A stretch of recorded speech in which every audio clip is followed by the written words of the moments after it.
Again, the description of the mutton stew was so disgusting, I might not ever eat again. Welcome to Keep It Fictional, a weekly podcast for book lovers by book lovers. Build your to-be-read list with Sadie, Liz, Virginia, Fiona, and Corrine from the Port Moody Public Library. Warning, this podcast contains strong opinions and may cause an increase in your library holds list. Hello, everyone, and welcome back to another episode of Keep It Fictional. I'm your host today, Mark. And once again, we're joined with all of our book friends, Gabriel, Virginia, Corrine, and Fiona. Today, we'll be talking a little bit about historical fiction or fictional history in literature. That could take the form of many different things, because historical fiction really could take any particular element of history, be it something like the social conditions, the technology, a historical period, and make that into a kind of narrative. Anything that's depicted the period that the creator considers important could be a part of historical fiction and become a part of the story. The subgenres may also include things like alternate timelines or alternate histories in which historical events went a different way than they actually happened, or maybe include like fantasy or speculative elements like magic in the Industrial Revolution. What would happen if you had magic instead of the standard kind of history that we've all come to learn in high school or didn't learn in high school? So in that way, you could sort of say that an author sort of takes the authenticity or the original aspects of that historical time period and uses perhaps some artistic license to make things a little bit different. So it's not always 100% accurate, but as long as it has some sort of informative, entertaining, or enjoyable aspect that the audience will connect with, then that sort of is like, could be what historical fiction could also be about in a certain way. So I think we may get started today with, I had a couple of volunteers, so maybe they'll be the first two to go. Start with Fiona. Woohoo, I'm first. Thanks, Mark. Okay, so I am also a big fan of historical fiction, but I usually don't like a lot of artistic license. But today I've chosen something that's a little bit different for me in terms of historical fiction, because I actually chose a book that basically takes one figure who is real and then devises a plot around it that is very not real.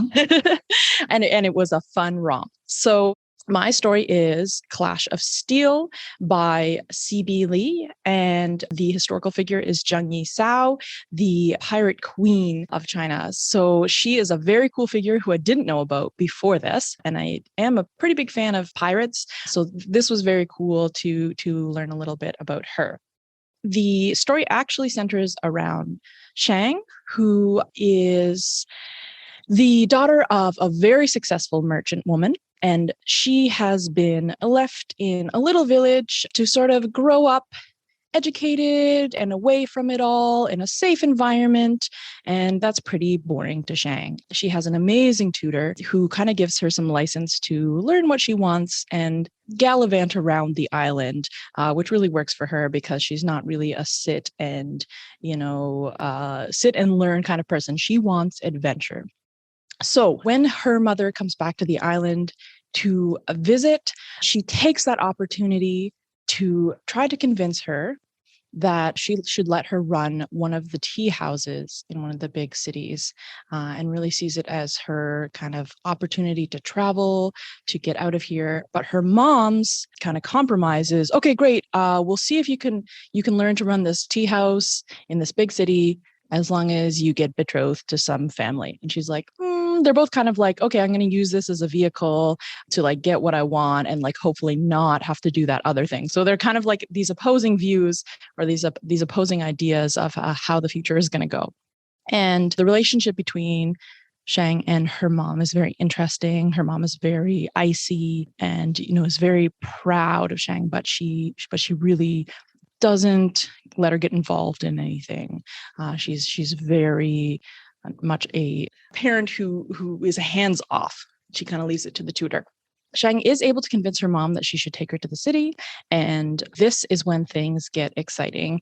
She meets on a spirited young sailor possibly a thief, and they have this amazing day out trying the street food and doing all the things that Shang never got to do before. Shang develops feelings for An very quickly, and they're like a little bit cringeworthy. So definitely, if you like the hopeless romantic, you will love Shang. If you can't stand it, maybe this isn't the book for you. Although it's usually not my thing, and I did still find it enjoyable. So then after this amazing day, Shang goes home to be reprimanded and realizes that her prize pendant, which is actually just a ugly hunk of metal, has been stolen. And of course, she assumes it's On. It turns out that this ugly pendant has a lot more significance than any of them anticipated, and it launches them on a treasure hunt to find Zheng Yishao, the head of the dragons, mass of treasure. So it's a very exciting book. It didn't really pick up until the last third. So it was a little bit more of a quiet book until then, which was surprising, very much about found family. So Shang really melds with the crew that she's with, and that was delightful, but not the adventure that I expected. And then the whole last third, it all comes in what you kind of expected to happen in this great crescendo. So it was very exciting. My main criticism of this book is, of course, the marketing. So this is actually a Treasure Island remix, and it's part of this remix series that is kind of cool concept, but I think it's entirely unnecessary for this book. This book, like, it stands on its own, and the connections to Treasure Island are thin. So it's sort of like, I know that Treasure Island is sort of has created our idea of pirates and a treasure hunt story. So I do feel like most pirate stories that we read are inspired by Treasure Island. And this one could have probably just left that out of the title that is on the front of the book. It totally holds up on its own. But I am very grateful to Treasure Island because although it's not an amazing book on its own, it has created many wonderful spin-offs, including, of course, Muppet Treasure Island, as well as like other, more legitimate Treasure Island spin-offs. And so I am glad to add this to my list of things that Treasure Island inspired, despite Treasure Island itself actually being quite disappointing. So if you are looking for a fun adventure romp with pirates and a little bit of historical fiction, something I did appreciate, like the description of all the foods and the cities and the boats and the clothes. Oh, she describes the clothes, which is really important to me, and it definitely gets into that specific period and time, as well as queer teen romance. This is definitely going to be a great book for you.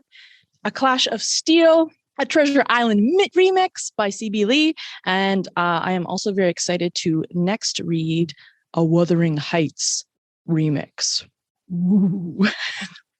Thank you, Fiona. It sounds like a very interesting kind of multifaceted narrative, and the different arcs it sort of goes through, it sounds like, as well, like the different kind of periods in the characters' development and whatnot. So that's an interesting take on the genre. So next, I think we're going to go to Gabriel. I, at first, when I saw this topic, was a little bit confused as to how I was going to find a book about it. Not because of historical fiction necessarily, but because when you look up, I want to read maybe like a book that has historical characters or something like that, that's sort of taken out and then put into maybe a new setting, or there's sort of like a fictional element that's added to it, you have to combine weird search terms. And so I was coming up with nothing that applied, till eventually I turned to Virginia.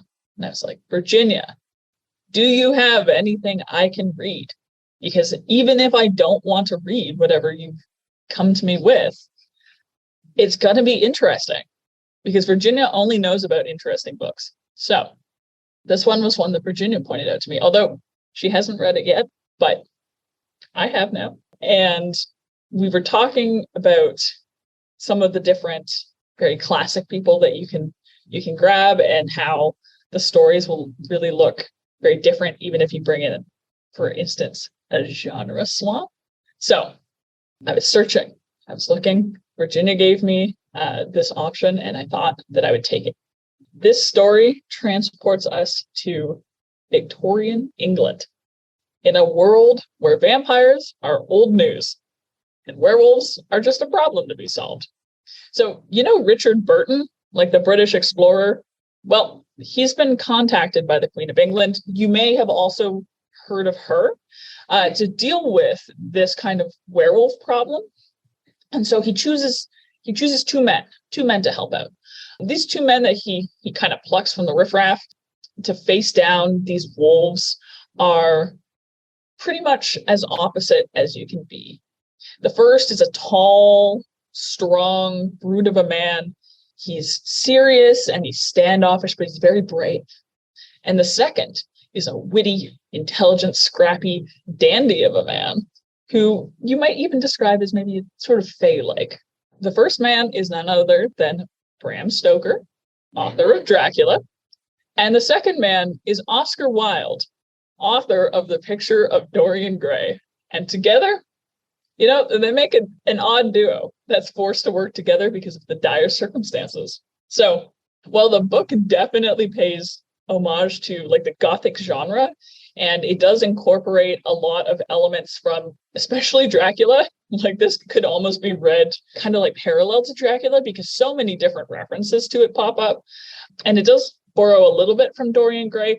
It functions as its own story. So there's a lot of humor that feels bitingly in character at times as the two kind of unlikely allies bicker. And this wasn't my favorite part, but they do get into a love triangle. And the love triangle is there because it historically happened, not necessarily just to put in a love triangle. And they act a little bit like Scooby-Doo investigators, and they're sort of like kind of buddy cop hijinks. Despite the description, though, I wouldn't say that the book feels super childish or campy. It's more that it has an air of lightness that it really clings to, I think, amidst a lot of the grime of the setting and of the kind of topics that it delves into. And we kind of accompany these characters as they face the darkness and decide that they're not going to let it bother them too much. So the tagline for this book is actually Bram Stoker and Oscar Wilde join forces to face a vampire cult determined to open the gates of hell. So I'm already waiting for the film adaptation. The dialogue for it would be hilarious, especially when you get lines like this. So this is Bram Stoker describing his partner in crime. The darkness of this world can crush a man, but if Oscar can face it and emerge as arrogant and vaguely ridiculous as he started, perhaps there is hope for us all. Need I say more?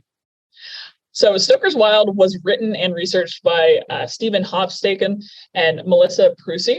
So they're a couple who actually collaborated for the work.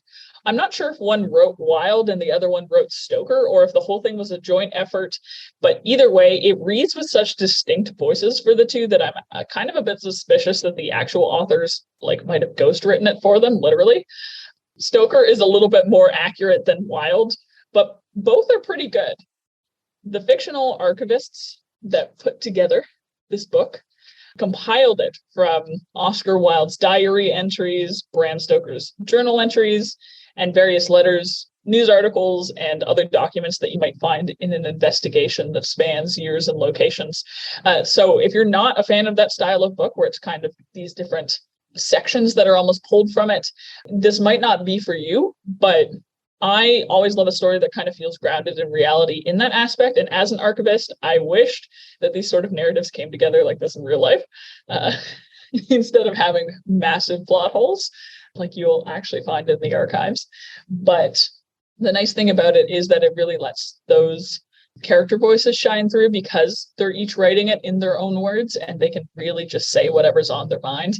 Because maybe you wouldn't, with these two, they would kind of insult each other to each other's faces. But in theory, if they have sort of more secret thoughts or if they want to explore it a little bit more, it gives that opportunity. So I almost just saw it as kind of like swapping between perspectives as opposed to anything else. So this book is actually followed by two others in the series, Stoker's Wild West, in which they head to America to help Teddy Roosevelt with his run-of-the-mill vampire gunslinger and train robber problem, and then Land of the Dead, which just came out in April. And this one features a necromancer, a mad scientist, and I believe Wilde gets a map to the afterlife. So if any of that sounds like fun, if you are a fan of playing with different genres and taking, actually, odd to say, but less leaps in history than you would expect, because it does still, other than I guess like the fact that vampires are running around, like it still kind of feels like a Victorian piece. Like they do a lot to kind of ground it in that. So consider reading Stoker's Wilde by Stephen Hopstaken and Melissa Prusi. All right. Thank you, Gabriel. Definitely a very interesting combination. I seem to notice a bit of a trend we have here with duos teaming up in our first two books. I wonder if that trend will continue. I will actually go next.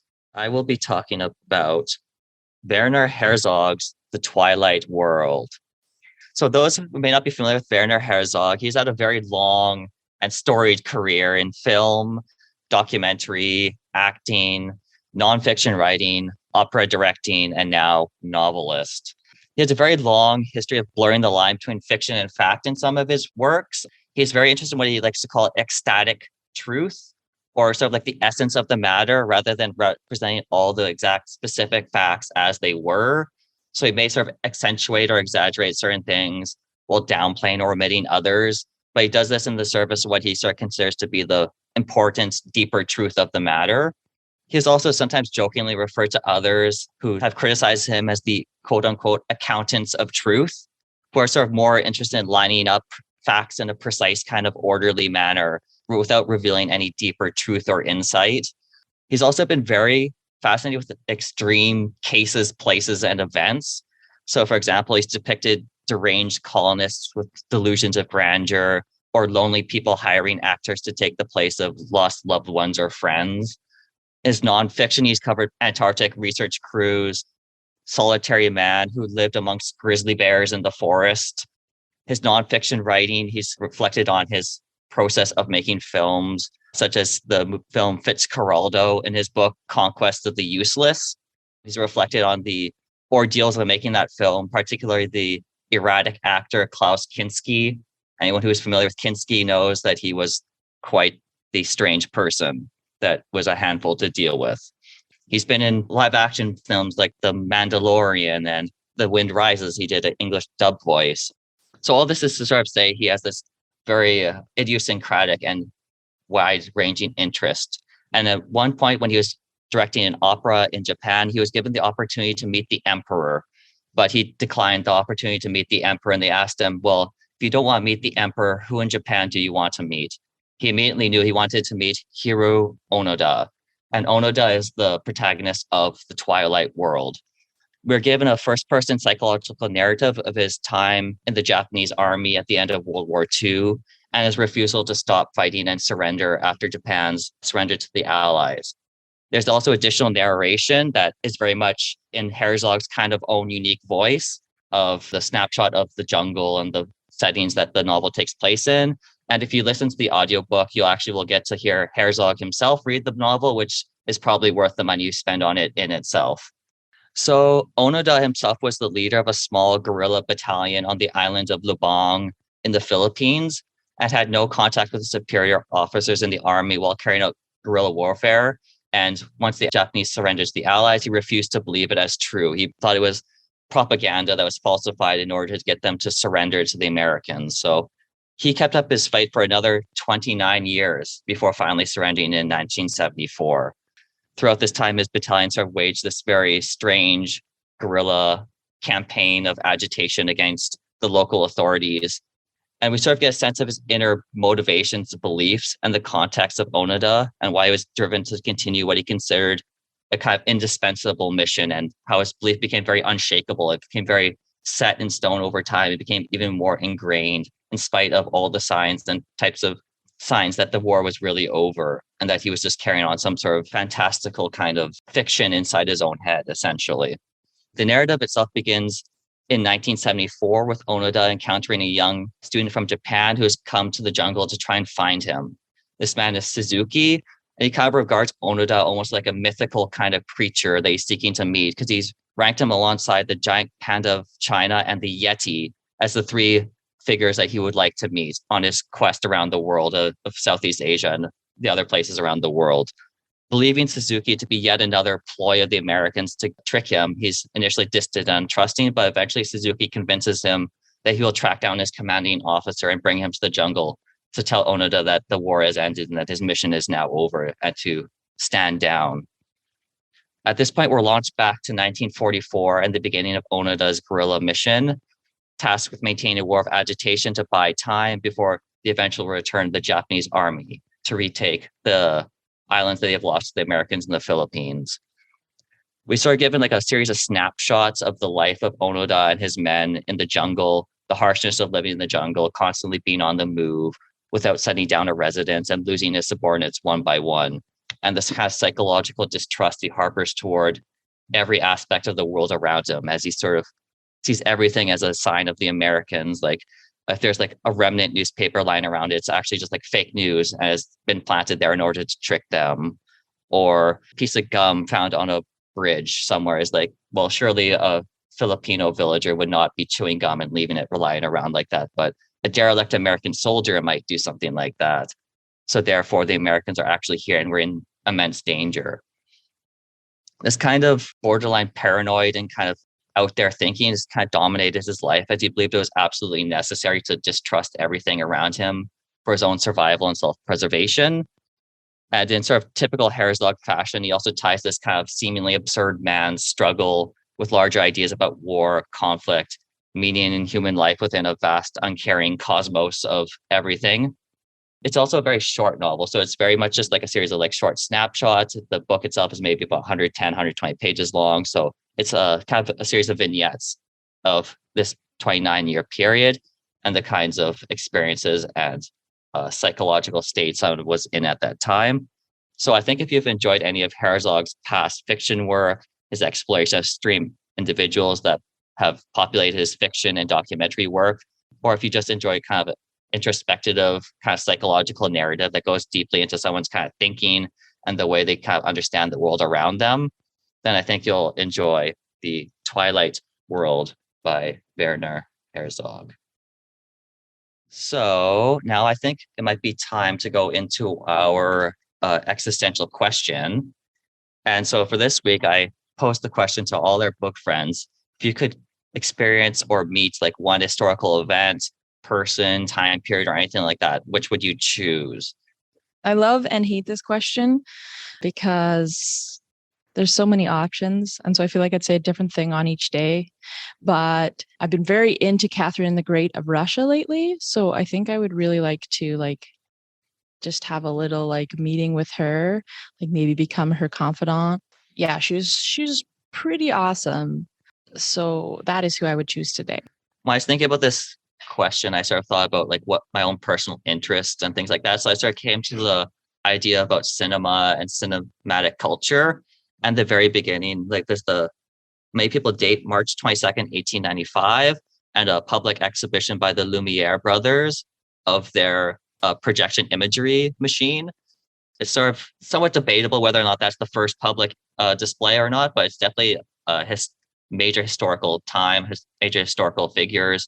And this is sort of a nice and tidy date. You can sort of tie onto it, as many people that played a later role in cinematic culture and cinematic development within France, as well as just the general time period of late 19th century France. Seems like an interesting place to go to. So that was what I sort of thought most deeply about.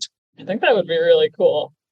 It would be interesting also because you could see people's reactions to it, because it's if not the first time, then it's definitely one of the first times. And so people even now try to inspire awe through film or through storytelling. And I think being able to see that kind of unadulterated, almost not unearned, because obviously it was very much earned. It was very difficult to make a movie back then, but getting to see that sort of pure awe would be very cool. So I was trying to think of historical figures that I would want to talk to. And I think I wouldn't want to talk to most of the people I really like. I might go back and then brush up on my boxing skills with a few of them. If I can just sort of like be teleported and I don't have to get in there, then I might have a few words with Mr. Ronald Reagan or like various other folks throughout history. I could kind of go on like a world tour series. I think I could get lots of souvenirs that way. It would be really interesting. But if I had to pick, I think one event that I would legitimately like to go back to, I am a sucker for modern history. And so I think I would go back to November 9th, 1989. And I would help with the Berlin Wall. I think that would be fun. I think that'd be just like a good time, really. It seems like there would be like a lot of energy, like a lot of like collective action. There's some art involved.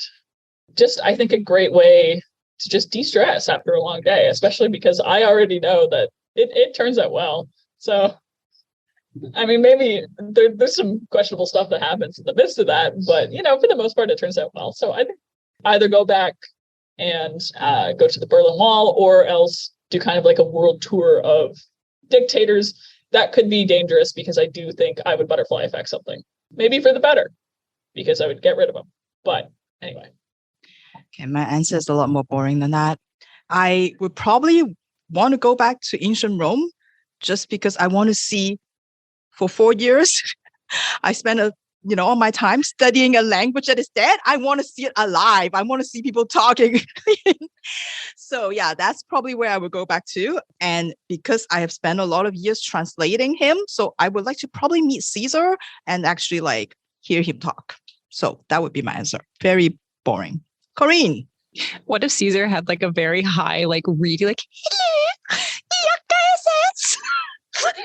what if? We'll never know.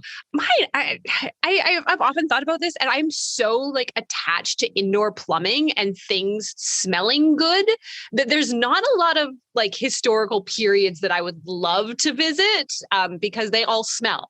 They all smell and everyone's disgusting. So as Gabriel had kind of mentioned, like obviously go back and do the dictator world tour assassination tour. But, you know, obviously that would have a lot of consequences. So I chose something small and maybe not inconsequential, but a little bit smaller, is that I would like to visit C.S. Lewis when he was just finishing up his manuscript of The Last Battle and just kind of loom over him menacingly as he wrote that part about Susan going to hell because she liked lipstick.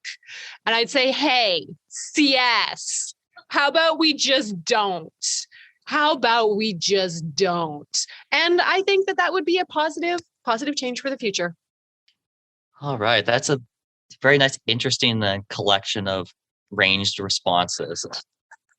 We touched pretty much a lot of different major periods, a lot of different continents, a lot of different places. So it's very interesting. So I think we're going to stick with Corinne now so she can do her book. Tell us about what she read this week. Are you sure? Are you sure you want this?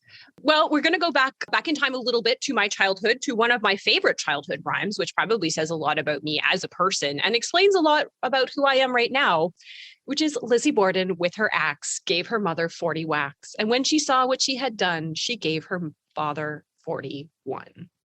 Yeah, we teach this to children. Children sing this. Children recite this. Children know this, which is, you know, again, explains a lot about our world, a lot about myself and my own fascination with true crime. And no greater kind of fascination in the true crime canon is that of the story of Lizzie Borden.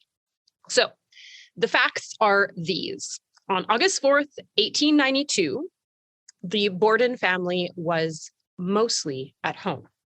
Andrew, the father, the patriarch, had come home early from work due to some stomach upset. He was not the only one suffering from some digestion issues. Upstairs, there was also Abby, his second wife, and Bridget, the Irish maid, who was at home. They were all violently ill that night before and the morning of. The only person feeling hale and hearty was the second youngest daughter, Lizzie, who had not partaken of the heated, reheated, cooled, congealed mutton stew that everyone was eating for a week. Emma, the oldest daughter, was visiting a friend at the nearby town of Fairhaven. Sometime in the afternoon, Andrew and Abby Borden are murdered. Andrew is murdered in the study.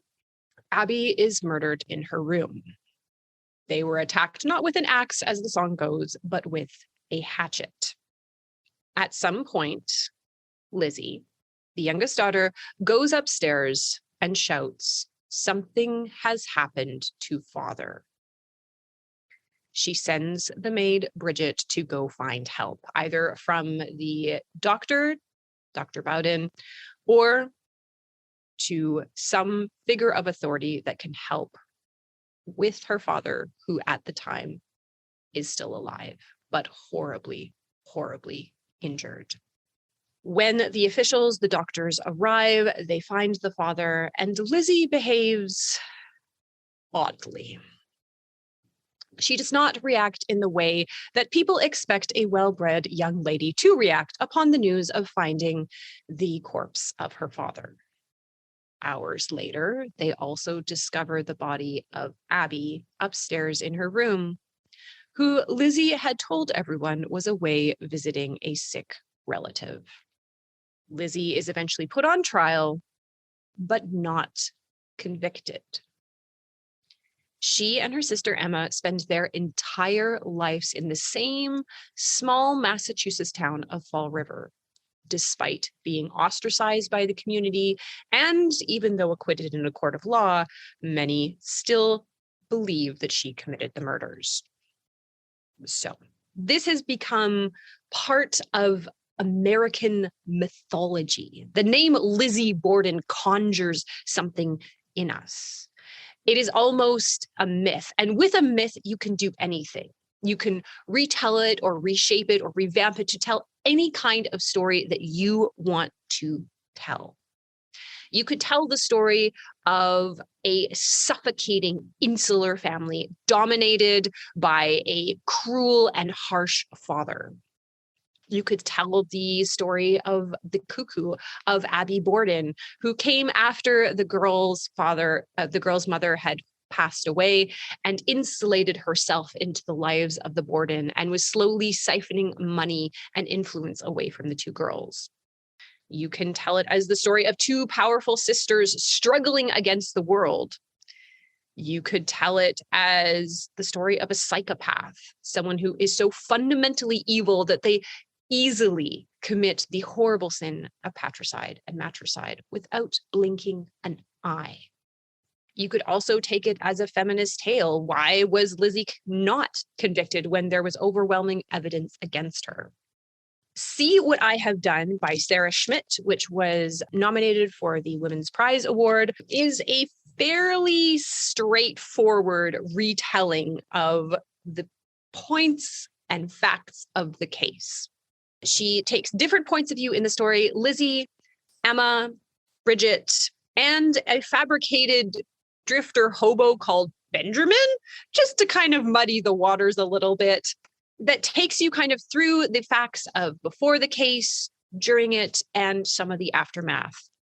She kind of tries to give you some suspects. So could it have been Bridget, the Irish maid, who was being forced to stay in the household against her will when Mrs. Borden stole all of the money that she was saving to eventually return to her homeland of Ireland? Powerful motivation. And could she have been the one that was secretly poisoning the Borden family by feeding them? Again, the description of the mutton stew was so disgusting, I might not ever eat again. Was it her that was poisoning them? Could it have been Benjamin, a kind of man in the train scenario, a drifter who was perhaps, or perhaps not, hired by the girl's uncle John, who had come to visit the day before? Maybe with a promise of some money and some biscuits, he axed off the people getting in the way of John and what he saw as his rightful inheritance.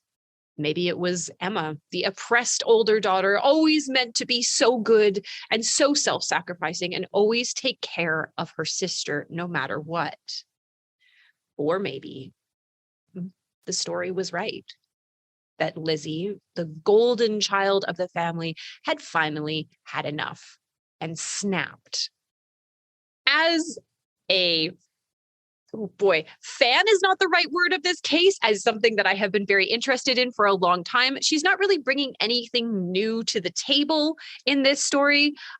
It is very well researched. And I did love that there was a lot of like a timeline in the back. And she clearly had a good sense of the order of events.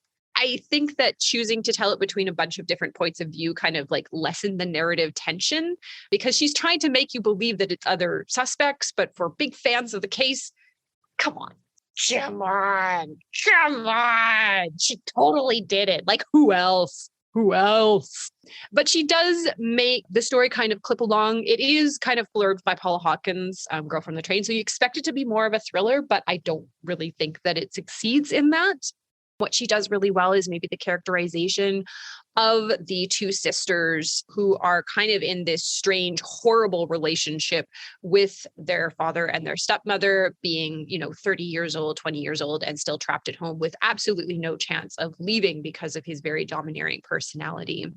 And this kind of very toxic relationship between the two sisters that plays out to horrible effects. So if you are new or interested in kind of seeing beyond the very simplistic and factually incorrect children's rhyme, you can definitely pick up See What I Have Done, but I will warn you, you will never eat mutton again. And quite frankly, you will never eat pears again, because there's a lot of like people biting into juicy pears and it like dribbling down their face. And that's an image that I'm not going to get rid of easily. The murder's fine. The pears, ooh. Thank you, Corrine. Definitely sounds like a very descriptive, image-filled book, to say the least, based on those descriptions. So much vomit. So much vomit. Okay, I think with that, we will go to our last book of the day with Virginia. And of course, being the complete opposite of Corrine as usual, my book is not going to be straightforward at all. So Mark and Fiona knows that I actually picked up this book up for the sports episode, and I've been waiting and dying to tell people about it, but it fits today's episode so well that I decided to wait. And this is possibly one of the most refreshing books I've read this year. And, sometimes, while you're reading, in your reading life, you just need that little jolt of electricity. And this definitely did that for me. And it's also a coincidence that last week I talked about Valeria Lewis-Sally, The Story of My Teeth, and that book mentioned this book and this author as one of the characters that she told a story about. And it also happens to be her husband. So two coincident relations for the two episodes. But anyway, so the book that I have for you today is Sudden Death by Álvaro Enrigue, and it is translated by Natasha Wimmer. As I was preparing for this episode, I'm like, okay, looking up some online reviews, trying to figure out how can I describe how amazing this book is. And everybody who is a lot smarter than me agreed that there is nothing you can do to prepare a reader for this book. So bear with me when I'm probably oversimplifying what this book is all about. So this is Sudden Death is an epic tennis match that is held in the late 16th century in Rome. And this match is not between two athletes, but between two artists. On one side of the court, we have Michelangelo Caravaggio, the Italian painter, the one who is most famous for his portraits of saints and depictions of biblical scenes, and that he has a habit of using prostitutes as models for his pictures and his paintings. On the other side of the court, we have Spanish poet Francisco de Quevedo. He is equally well known in his country and most famous for his satire. Both of these people are not very nice. They both have a temper. They both are prone to losing control and acting out of impulse. In fact, right now, both of them are wanted for murder. So they're kind of a monster. Eerily similar in some ways. And right now, they are just about to get into a tennis match. But this is not just a friendly competition. This is actually more like a duel. So why are these two in a duel? Well, to be honest, they can't remember. They only met last night in the tavern. Something happens there. And this morning, when they both woke up with a massive hangover, they were told that they have committed to a duel, a tennis match. So through 3 sets in the game, we learn about these two men. We learn about their personal history. Who did they murder? We learn about what transpired the night before. Why are they in a tennis match today? But that's not the only story that we will get. Now, Caravaggio is quite the skilled tennis player. So probably he was known to suggest playing a tennis game instead, because he's pretty confident of his skills. And he even brought his own tennis balls. But unbeknownst to him, the tennis balls themselves have a story of their own. You see, the tennis balls used to be made, some of them, from human hair. Allegedly, human hair makes a tennis ball bouncier. And you can probably tell that is why I picked up the book. Once I saw that line, it told me that it has human hair involved. That's when I ran to the shelves and grabbed this book off the shelf. But the balls that Caravaggio have, oh, this is not just any old hair. This is the hair of Queen Anne Boleyn after she was beheaded 63 years earlier. So we get the story of how her hair, after she got beheaded, ended up in tennis balls, how they changed ownership and ended in Caravaggio's possession. Caravaggio himself also has something that involves hair. He has a scapular. And this scapular is all the way from the New World, from what we know now as Mexico. This is made from the Aztecs, the last emperor's hair, after he was executed by Hernan Cortes, the Spanish conquistador. And so we get the story of how the Spanish came to the New World, entered the empire, and claimed what will be today's Mexico as their own and refused to leave. So we have got that story. And there's lots of course, fun facts, trivia, tidbits about tennis, or about the precursor game, because it's not quite tennis as we know it, about pellicota. So you got excerpts from dictionaries, excerpts from books that reference tennis. And for example, it being a game that is invented by monks is really filled with symbolism that is tied to Christianity. A tennis ball really, when you think about it, is like the human soul. It gets battered back and forth between good and evil. And as you're trying to get into heaven, you always get waylaid by the devil. That's that story and all sorts of like really fun things about tennis. In addition to playing with history, Enrique also played with the form itself. So we have a section here on Counter-Reformation that is kind of done in a screenplay style between the Pope and the two cardinals.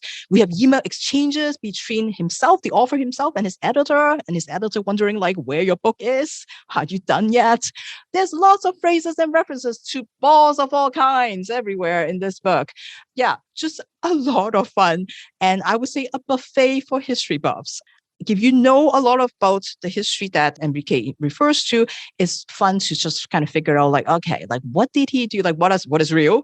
What is fictional? And what part he embellished and why he do that? Even if you don't know a lot like me, it is still, a throwback to the last episode. You get into a lot of rabbit holes on Wikipedia trying to figure out like what's going on. And that is also fun. So I think that's where I would say whether this book is for you or not right now really depends on what you want for your novel. Because if you're looking for something like more like Corinne's book, which is more straight retelling, a linear timeline, point A to point B in a very logical sense, then this may not be the book for you right now. But if you love puzzle pieces, if you love trying to figure out relationships between all the different stories and all the different parts of history that Enrique is talking about, if you want to feel like the tennis ball that is being like batted back and forth and, like landing in who knows where, because like Enrique would take you all over different continents, all over different history periods, then this would be a really, really fun book to do. But regardless, I think you really appreciate what Álvaro Enrique is trying to do, because what is history but a story that is put together by one group or another? It is the story of the people who have the power, who have the privilege to tell that story. And they get to decide what details to include and what details to omit to paint the story that they want to tell. And Enrique, in presenting the facts that he did a lot of research on and his facts and his made-up facts, in the order that he chooses to present, in the order that he chooses to tell us, give us, of course, a different look of history. And it challenges us to just put away that Eurocentric view that we know, that we learn from school, or like Mark said, not learn from school, and see everything in a bit of a different light. So it is just a really fun thing. And as he said, there are few better illustrations of how a whole host of people can manage to understand absolutely nothing, act in an impulsive and idiotic way, and still drastically change the course of history. And of course, him being from Mexico, the whole story about the Spanish conquest is really like dear to him. And, he's trying to figure out like, what happened to my country? What's going on? And it sounds serious at parts, but it's also like a really funny book. And it's okay if you're like completely confused, like about how everything fits together, because even in the book, Álvaro Enrique say like, you know what? I don't really know what this book is about. It's definitely not just about a tennis match, but I just know that when I wrote it, I was angry because the bad guys always win. And maybe all books are written simply because in every game, the bad guys always have the advantage, and that is just too much to bear. So I hope you give this unconventional book a try. It's a breath of fresh air for sure. If you're tired of just your usual, and nothing wrong with good old comfort food, but if you want to try something different, give this a try. It is Sudden Death by Álvaro Enrique, translated by Natasha Wimmer. Thank you, Virginia. Another very unique narrative from you this week. Definitely something worth checking out if you're interested in that kind of more complex kind of layering of different ideas and different modes of explanation almost on top of each other, it sounds like. You can say weird. It's okay. So thank you again to everyone for the books they talked about this week. And thank you again for being here with us. See you again in another week. Thank you for listening. If you like our show, please tell a fellow book lover about it. You can find a list of all the books we discussed in our show notes. Join us next week for another fun book chat. Until then, keep it fictional.